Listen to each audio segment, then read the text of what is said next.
I'm Larry Cancro. I'm Senior Vice President of Fenway Affairs for the Boston Red Sox, and I've worked at Fenway Park now for 30 years.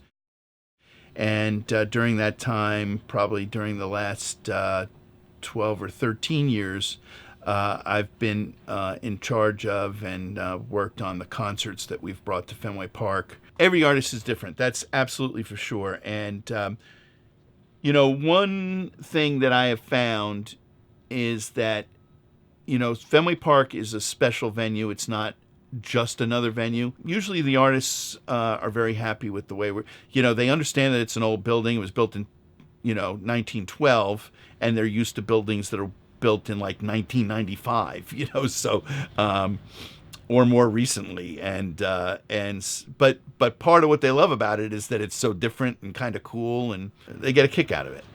I mean, we just recently had a Jack White concert, and they were just over the top excited to be at Fenway Park. They wanted to get a tour of the place. They wanted to go inside the Green Monster, the band. They just could not believe they were at Fenway Park. They just loved that.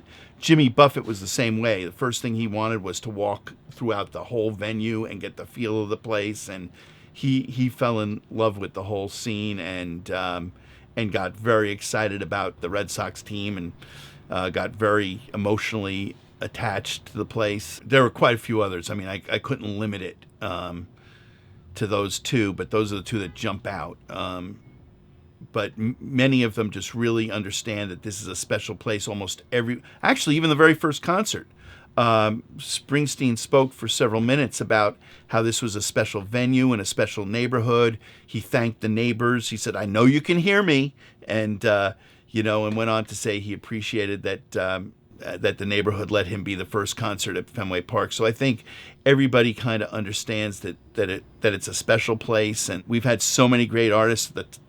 Tom Petty, Steve Winwood show. I mean, how do you get two better artists than that? It's just that's the joy of it. I mean, when you have premier artists, Paul McCartney, I mean, when you have artists of that caliber, and you sit there and you see this huge crowd and they're holding everybody's attention right to the back row, you understand their art and you understand the impact of these people.